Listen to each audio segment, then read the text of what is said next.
Ça y est, on a enfin un TCG sur l'univers de Naruto. C'est pas faute de demander ça depuis des années et c'est Mythos TCG qui nous propose ça. On a eu la chance de recevoir quelques produits, quelques échantillons pour pouvoir justement découvrir avec vous ces nouvelles cartes et le gameplay de Naruto Mythos. Alors on va pas rentrer dans les détails, on va pas faire une partie ici. Je vais juste vous présenter les quelques cartes qui nous ont été envoyées, histoire de se faire un premier avis sur les visuels, lire un petit peu une carte et voir aussi comment se passe globalement le gameplay. Je précise que la suite de cette vidéo, c'est des moments que j'ai partagés en live avec ma communauté, que j'ai isolés pour pouvoir ensuite en faire une vidéo un petit peu plus succincte. Et vous allez voir qu'il y a aussi des moments qui sont rajoutés au montage où je rentre un petit peu plus en détail dans les règles de Naruto Mythos TCG, parce que lorsque je faisais la présentation en live, on n'est pas rentré vraiment dans les détails, mais je pense que pour cette vidéo, pour que vous ayez une idée un peu plus claire de ce à quoi va ressembler le jeu, ça me semblait important de pouvoir apporter toutes ces précisions, notamment sur la partie gameplay. Donc vous allez voir, il y a des passages en live où vous entendez une musique en fond, et des passages où moi j'ai record en off, et j'ai monté la vidéo par la suite, et dans ce cas-là, il n'y a pas de musique derrière moi, mais je pense que vous y ferez, il y a pas de souci. N'hésitez pas à laisser votre meilleur pouce bleu si jamais cette vidéo vous a plu, à partager dans l'espace commentaire. Ça nous intéresse de savoir comment vous réceptionnez ce nouveau TCG sur l'univers de Naruto. Et vous pouvez dérouler la description pour nous rejoindre sur tous nos réseaux sociaux. Je vous mettrai le lien aussi à la fois des règles Naruto Mythos TCG et à la fois du site internet si vous voulez aller chercher de plus amples informations. Merci à tous et bon visionnage. Ok, on va commencer par découvrir ce qui m'a été envoyé par Naruto Mythos TCG. Je le précise, je le reprécise, c'est présent évidemment dans le titre de ce live. C'est un contenu sponsorisé. Je ne suis pas payé pour vous faire ce live et pour partager cette vidéo sur YouTube. Par contre, je n'ai pas payé les produits qui m'ont été envoyés comme des produits sample justement pour découvrir le jeu et le partager à ma communauté. On a reçu deux produits différents. Enfin, on va dire trois produits. On a reçu des petits decks de 30 cartes prêts à jouer pour pouvoir tester si on le souhaite. Je ne vais pas pouvoir tester avec vous ce matin, vous vous doutez bien, hein, je n'ai pas d'adversaire en face de moi, mais ça va nous permettre de voir plus ou moins comment un deck est construit, de pouvoir en discuter. On pourra regarder un petit peu comment fonctionnent grossièrement les mécaniques du jeu. On a reçu aussi des petits livrets, des petits fascicules avec des cartes exclusives qui sont encore une fois des échantillons, hein, des samples. Il est bien précisé dans ce qu'on a reçu que ce ne sont pas les produits définitifs, même si à mon avis ça doit pas mal s'approcher de ce que vous aurez à la sortie du jeu, qui je le rappelle sortira en anglais et en français à partir du 13 mars. Vous avez le lien sur le chat pour l'exclamation Naruto TCG si jamais vous voulez rejoindre le site pour avoir plus d'informations. Et on a aussi un autre petit fascicule avec cette fois-ci des cartes de rareté supérieure un peu pour aller voir un petit peu ce que ça donne, avoir plusieurs types de cartes évidemment en main. A noter que Naruto est ma licence préférée, mon animé préféré. J'avais déjà fait notamment la tier list des animés. J'avais expliqué à quel point pour moi Naruto c'était important. J'ai grandi avec. C'est les années de mon enfance et de mon adolescence. Donc ça m'a forgé. C'est ces années-là où tu t'abreuves le plus de ce que tu te nourris, de ce que tu consommes, de ce que tu lis, de ce que tu regardes. Et Naruto, voilà, je pense que ça a participé à me construire. Donc c'est au-delà du fait que ça soit un TCG et que ma vie c'est les TCG, j'aime la licence Naruto et donc je suis particulièrement dans l'attente de ce genre de licence sur des cartes. Premier produit qu'on va pouvoir regarder, ce sont donc du coup les deux decks, ce sont des decks de 30 cartes, c'est comme ça que sont composés des decks à Naruto Mythos TCG. Le premier set s'appelle Konoha Shido, donc c'est la première édition qui est d'ailleurs marquée ici, première édition Naruto Mythos TCG, donc peut-être que s'il y a des reprints, tu n'auras pas marqué première édition, ça je n'en sais rien, je ne fais que le supposer bien sûr. Des petits livrets, donc avec des cartes, qui sont plutôt sympas, on les prendra en main pour regarder un petit peu ce que ça vaut.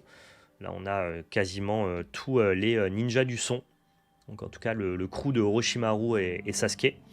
Et ici, je vais pour l'instant garder secret ce petit fascicule, parce que derrière, quand on le lève, eh bien, il y a des cartes avec notamment des raretés supérieures qu'on analysera et qu'on regardera ensemble. Voilà. Ok, ben, on va commencer. Je vais ouvrir le paquet avec Naruto, parce que, sans te faire offense, Tenten, on n'est pas là pour toi, on est là pour Naruto. D'abord, il faut quand même le préciser. Donc ça, c'est un deck de démo, hein. C'est un deck de 30 cartes prêt à jouer. Et déjà, première chose, moi ce qui m'intéresse, c'est OK. Quel est le ressenti en main? Voilà, déjà on va regarder la carte de près. Alors ce que je note, déjà, ce que j'aime bien, c'est qu'on a différentes textures. Vous le voyez notamment sur la semelle de Naruto, on a cette texture un peu edge foil, granuleuse, cold foil, qui est la même texture que ce qu'on a sur le fond. Et par contre, on a le personnage au premier plan qui lui est plutôt verni, en tout cas qui n'est pas foil. Donc il y a un petit foil sélectif, on a aussi le bandeau qui brille. C'est plutôt correct. Ici, on est sur une commune. Donc l'avantage de Naruto Mythos TCG, c'est que toutes les cartes sont brillantes. Je pense que c'est un parti pris qui est intéressant, surtout en 2025. C'est de dire, tout le monde veut des cartes brillantes, vas-y, on fait directement de la carte brillante. Ça, je trouve ça plutôt cool. Au début, j'avais un peu peur des visuels, parce que j'avais l'impression que ça faisait beaucoup screen d'animé. Et en fait, quand tu regardes la carte de près, j'en reviens un peu, je trouve ça plutôt sympa, parce que c'est pas vraiment un screen d'animé, c'est plutôt en gros, tu as les paysages de l'animé de Naruto et au premier plan, tu as le personnage qui est mis en avant. Donc c'est quand même plus élégant que ça. Au niveau de l'épaisseur des cartes, franchement, c'est plutôt bon, hein. Vous le voyez notamment, quand tu commences à voir justement la tranche de la carte, c'est plutôt sympa. Là, le focus se fait pas, mais ça, c'est assez épais, c'est assez solide. C'est des samples, c'est des échantillons, donc je ne sais pas quelle valeur ça a de regarder la découpe et compagnie. Est-ce que de manière industrielle, quand les produits seront usinés dans vos boosters, vous aurez la même qualité produit? Je ne peux pas le garantir pour l'instant. Mais là, de ce que je vois, écoute, ça a l'air plutôt bien découpé. Il n'y a pas l'air d'avoir trop de points blancs. Le dos est plutôt sympa. L'impression est plutôt stylée. J'aime bien le côté, tu as vraiment le personnage au premier plan avec un petit rappel de foil et entre guillemets, le fond qui lui est bien décollé. Je vois pas d'artiste. Pour le coup, je pense que c'est plutôt du collage comme sur d'autres TCG. En tout cas, il n'y a pas de mention d'artiste sur la carte. C'est vrai que ça peut être un peu dommage.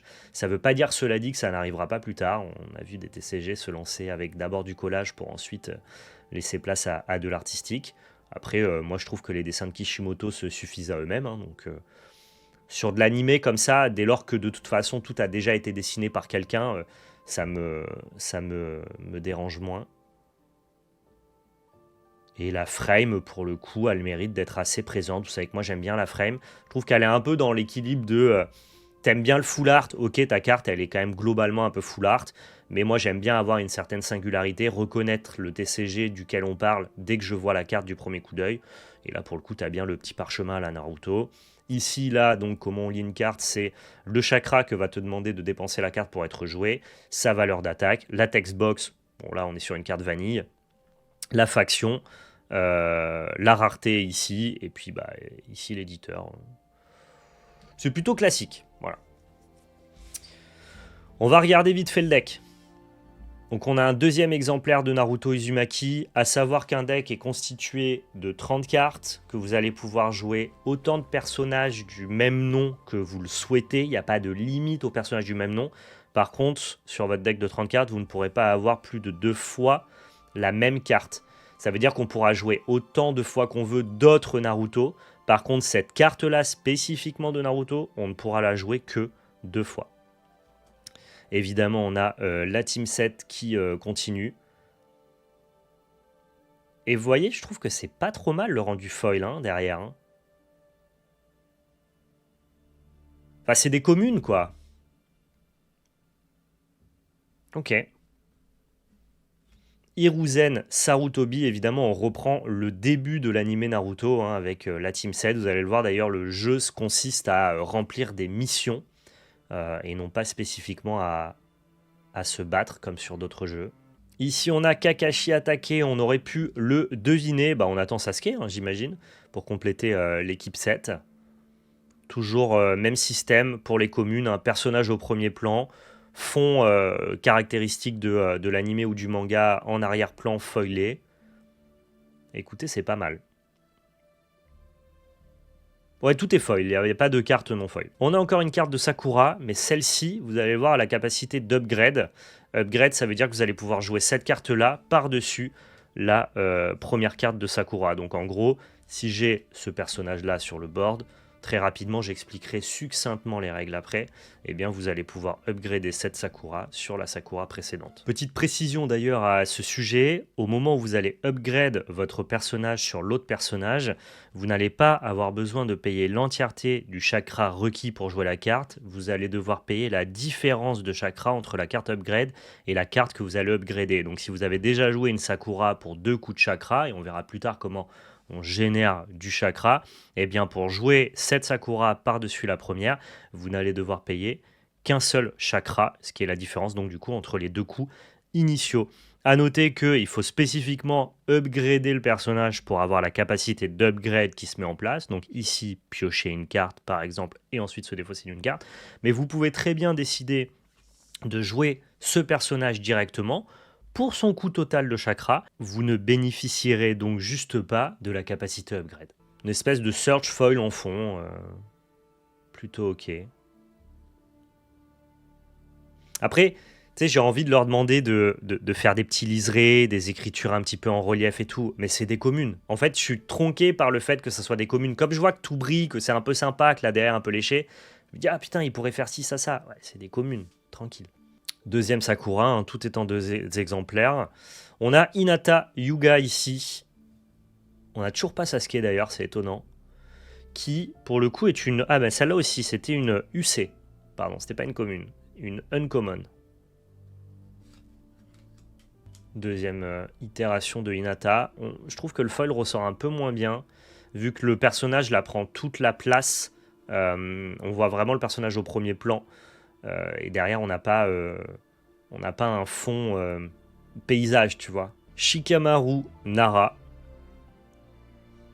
Pareil, une peu commune. C'est vraiment la première fois que vous pourrez voir des cartes d'aussi près et tout. C'est vraiment exclusif comme contenu. On est plutôt content de pouvoir vous présenter ça. On a Kakashi qui doit pouvoir s'upgrade évidemment sur le premier Kakashi, bien sûr. Il y a un peu de jouabilité à la lumière, ce que je peux apprécier sur les cartes foil. On a un autre Naruto Uzumaki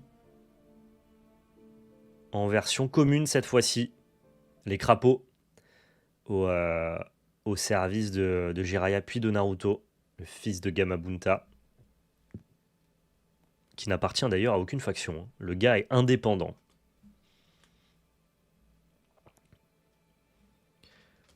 Oh, et donc là vous avez les missions. Les missions, c'est les cartes que vous allez devoir drop sur votre terrain. Vous allez devoir les choisir avant le combat. Elles sont en dehors de votre deck. Vous allez les shuffle et en tirer 2 aléatoirement de votre côté, ainsi que 2 pour votre adversaire. Vous allez donc du coup avoir un total de 4 rondes à jouer lors de votre affrontement.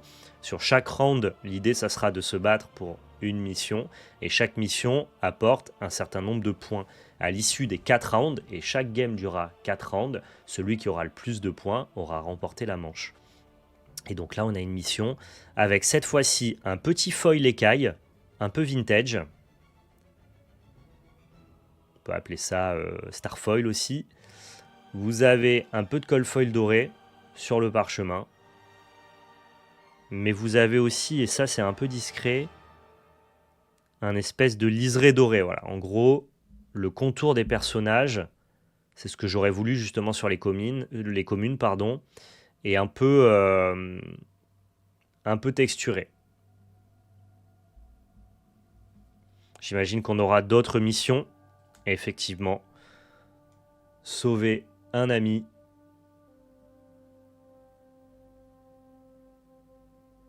Et dernière mission. Protect the leader.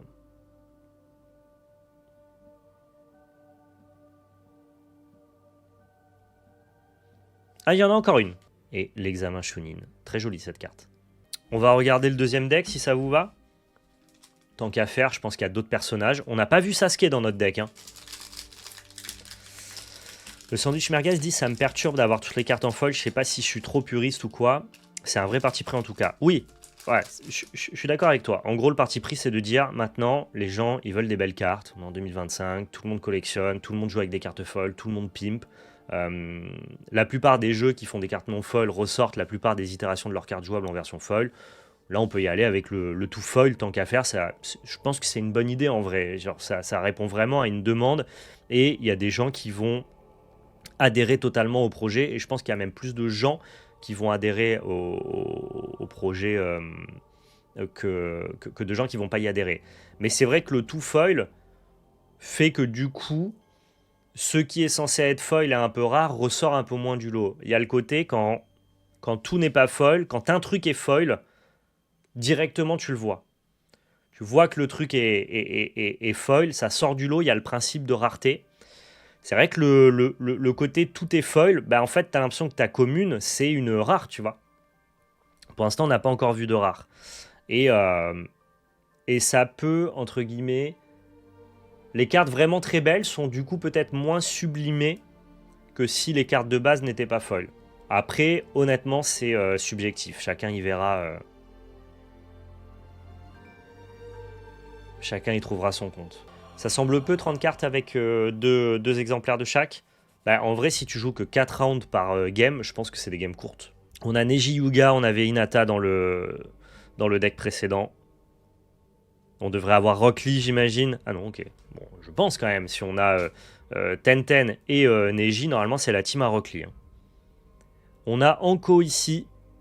Mitarashi, qui fait passer l'examen Chunin. À Naruto et ses amis. Rock Lee, évidemment, le boss en upgrade. Mais alors, ça veut dire qu'on a d'abord une carte Rock Lee sur laquelle upgrader. Ah, elle est belle celle-là. J'adore Rock Lee. On a Rock Lee ici. Et voilà, on a le petit Rock Lee sur lequel, évidemment, on a envie de pouvoir upgrade. Je peux encore plus zoomer si vous le souhaitez. Voilà, là, vous verrez vraiment tout très bien. Le foil et le texte. Je m'arrête pas sur le texte parce que ça a peu de sens dès lors qu'on ne fait pas de gameplay. Hein. Et ben ça, vous savez quoi, c'est quand même pas mal hein, pour une peu commune. Hein.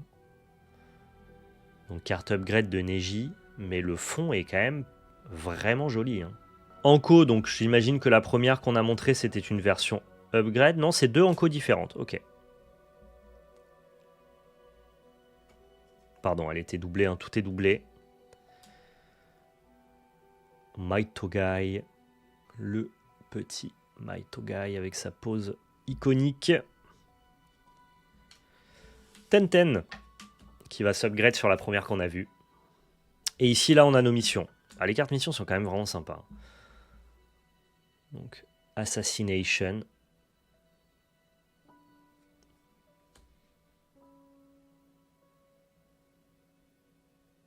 Chakra Training. Pareil, avec le petit liseré qui entoure la main. Protect the Leader, on l'avait déjà eu. Donc, une mission commune aux deux decks.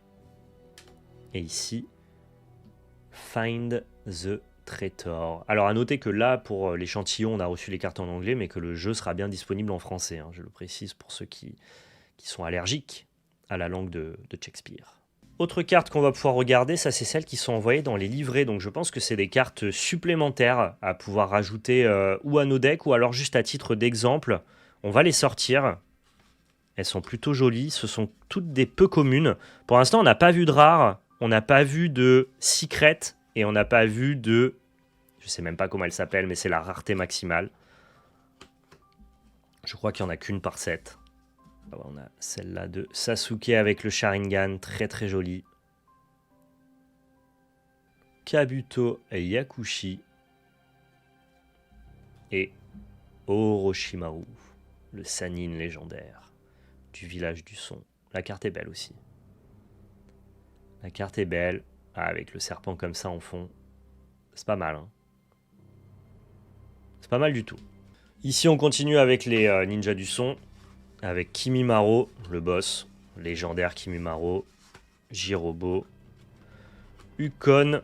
On les a pas tous en vrai parce qu'on n'a pas Tayuya et on n'a pas Kidomaru. Donc on n'a pas les 4 ninjas du son. plutôt les acolytes de Orochimaru, quoi. On a une deuxième carte Kabuto qui s'upgrade, j'imagine, sur le premier. Pareil, hein, le fond est très joli. Si on a Sakon, tu vas voir, il est là. Enfin, Ukon, c'est Sakon, quoi. Sakon et Ukon, c'est les deux jumeaux. Kekkei Genkai, c'est les techniques héréditaires. Visiblement, ça a de la valeur vu que c'est notifié sur la carte. Jirobo. Pareil, hein, vous voyez, là, il y a le petit foil sélectif qui vient faire briller les cicatrices et les veines sur le visage de Jirobo. Et le Kimimaro. Simple, efficace. Maintenant, on a le petit coffret là. Le petit fascicule. Et à l'intérieur, je sais qu'il y a une carte de rareté supérieure. C'est pas une rare. C'est une secret. Donc j'aurais pas de rare à vous présenter aujourd'hui. Normalement, il y a commune, peu commune, rare, secret. Et je ne sais plus comment ça s'appelle, mais la carte présente en un exemplaire, je crois, dans chaque set. On a une petite mission qu'on avait déjà vue. Donc il précise bien dans chaque fascicule que ce sont des produits sample et que la version finale peut différer de celle qui est présentée. Je trouverais ça étonnant que les cartes bougent énormément, mais soit, voilà, prenez quand même en compte que ce sont des versions peut-être différentes de ce que vous recevrez. Donc ici on a un joli Jiraiya. Et enfin, je vais pouvoir vous montrer une secrète, qui est donc la secrète de Naruto Uzumaki en version gold et noir, parchemin dans le dos, pose dynamique, kunai dans la bouche, petits effets dorés, fond black, foil écaille par-dessus. C'est pas déconnant. C'est pas déconnant du tout. On le voit, secret, un 133 sur 130 cartes. Donc on sait que la première extension devrait être composée de 130 cartes. Les secrets sont des cartes hors numérotation. On voit en plus que visiblement la carte coûte 6 de chakra et permet de développer 6 de puissance. Donc je pense que c'est des cartes puissantes aussi.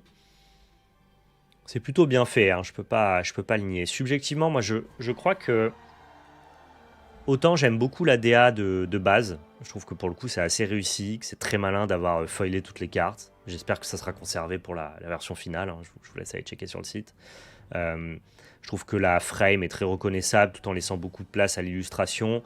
Le fait d'avoir des fonds d'animé en fond mais qui sont du coup un peu flous et foilés avec le personnage au premier plan, ça marche très bien. J'aime beaucoup.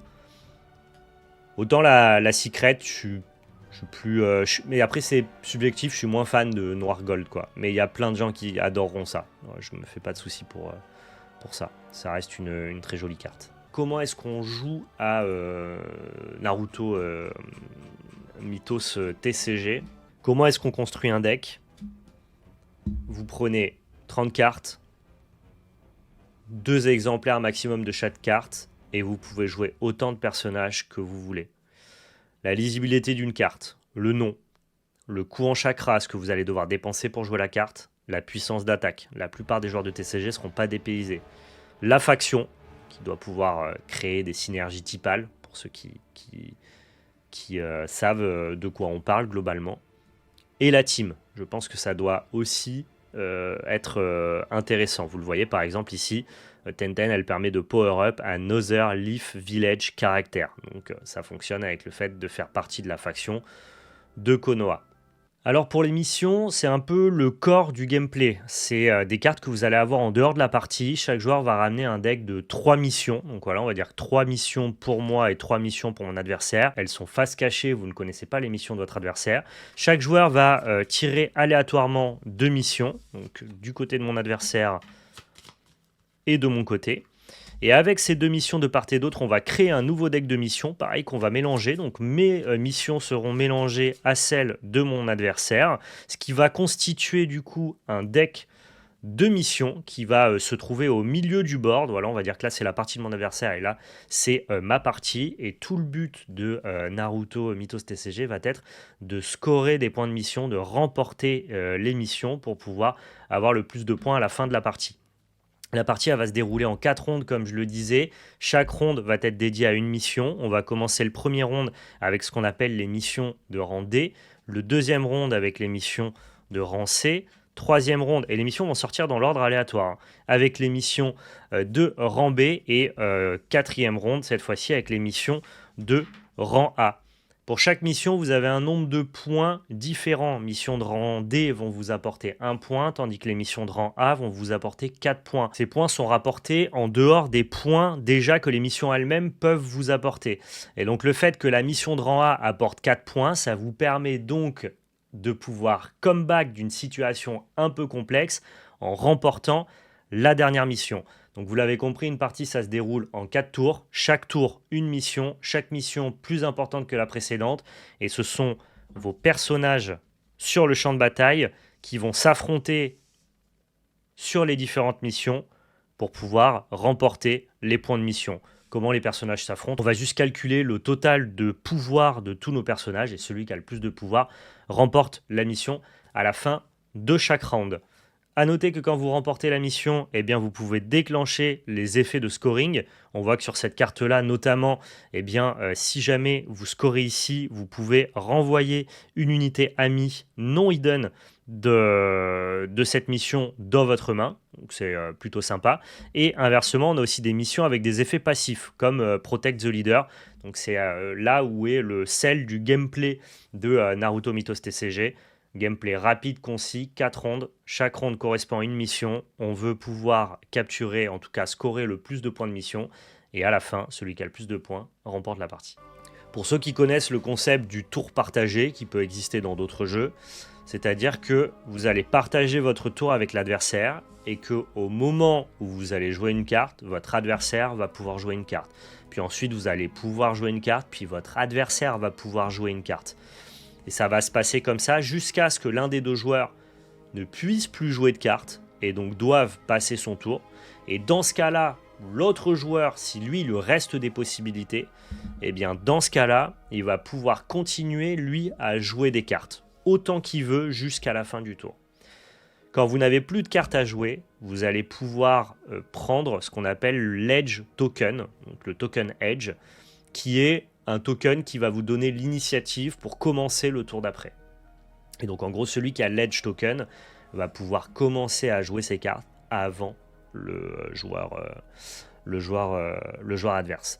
Quand vous avez plus de cartes à jouer, eh bien, vous prenez le token Edge, ce qui vous permettra justement de restart le tour suivant. Je comprends donc que dans le gameplay, il y a un aspect stratégique assez intéressant de se dire, ok, j'abandonne cette mission, parce que c'est une mission de rang D ou une mission de rang C, qu'elle risque de me rapporter moins de points que la prochaine mission.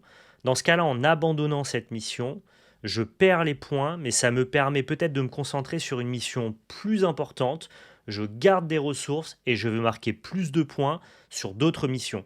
Sachant que certaines missions vont vous apporter des avantages en les scorant, et peut-être que certaines missions, notamment celles que vous aviez choisies parce qu'elles vont fitter avec votre deck, vont vous apporter plus d'avantages que les missions de votre adversaire, qui, elle, risque de fonctionner plutôt avec son deck. Et à mon avis, c'est tout ça l'aspect stratégique du jeu, ce qui va donner une rejouabilité et un petit côté profond. C'est, ok, j'ai 4 missions, mon plan, c'est pas forcément de toutes les scorer, mais c'est plutôt à la fin de la partie d'avoir le plus de points possible.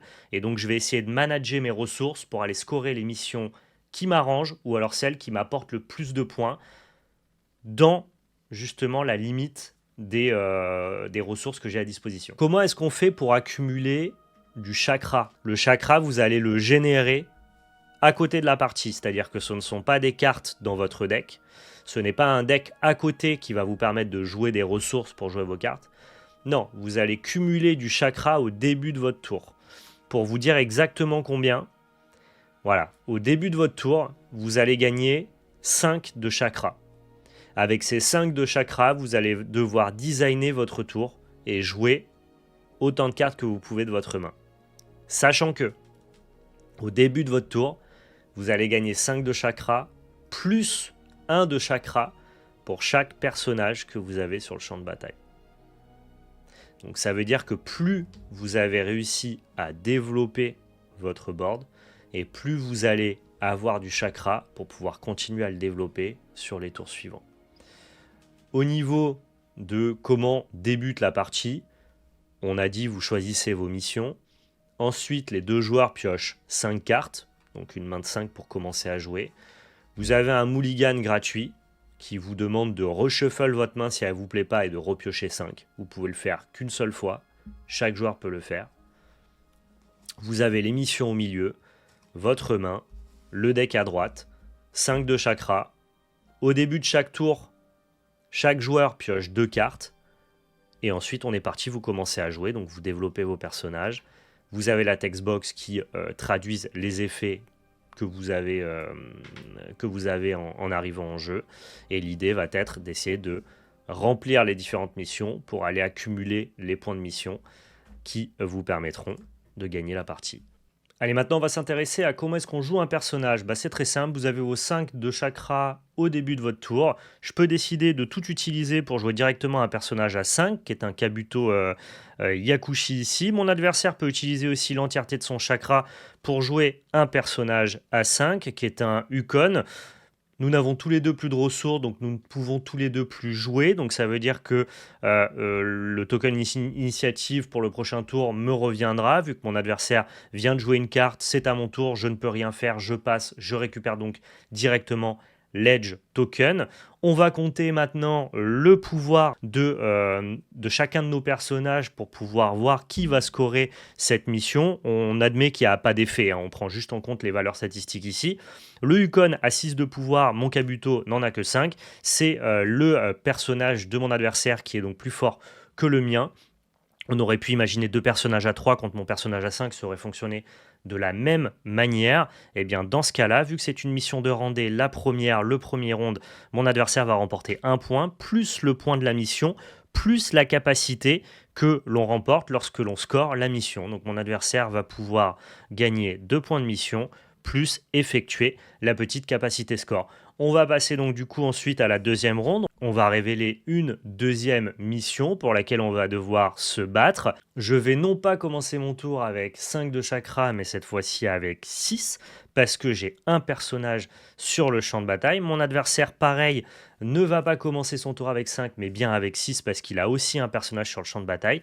Et cette fois-ci, on va devoir venir se battre pour une mission de rang C qui nous rapportera un point de mission, plus 2 points pour le ranking de la mission. Et donc il faudra à nouveau jouer des personnages de notre main en utilisant les ressources en chakra qu'il nous reste. Notre adversaire fera pareil de son côté jusqu'à ce que nous passions tous les deux et que nous puissions ensuite faire le calcul des différents pouvoirs pour savoir qui va scorer la mission. À noter que sur le début de cette deuxième phase de mission, c'est moi qui ai commencé à jouer parce que c'est moi qui avais l'Edge Token. La situation où ronde 1, mon adversaire commence directement en utilisant 5 de chakra, en jouant un personnage qui peut, lui, avoir 6 de puissance. Stratégiquement, je peux me dire, ok, je ne souhaite pas me battre sur cette première mission, parce qu'elle rapporte de toute façon seulement 2 points, et que sa capacité de score ne m'intéresse pas plus que ça. Je vais passer, récupérer le token Edge, on va passer à la ronde 2, et cette fois-ci, j'aurai plus de ressources en main parce que je n'ai rien joué pour pouvoir venir me battre peut-être sur une mission qui m'intéresse un peu plus. Et je pense que c'est là où on rentre dans tout l'intérêt du jeu Naruto Mythos TCG. Et vous me direz, oui mais Val, tu es quand même incité à jouer tes personnages à chaque mission, puisque chaque personnage joué plus tôt te permettra de gagner plus de chakra plus tard. Certes, sauf que si tu joues plein de petits personnages rapidement dans la partie, oui, tu vas générer plus de chakra, mais tu auras peut-être plus de ressources en main.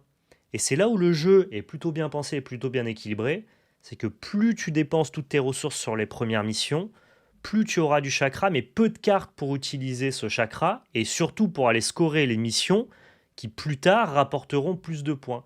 Et je pense que c'est là où l'équilibre du jeu devient très intéressant. Il y a encore une chose qui est important à préciser sur le gameplay de Naruto Mythos TCG. Vous avez le choix, lorsque vous jouez vos personnages, de les jouer face révélée.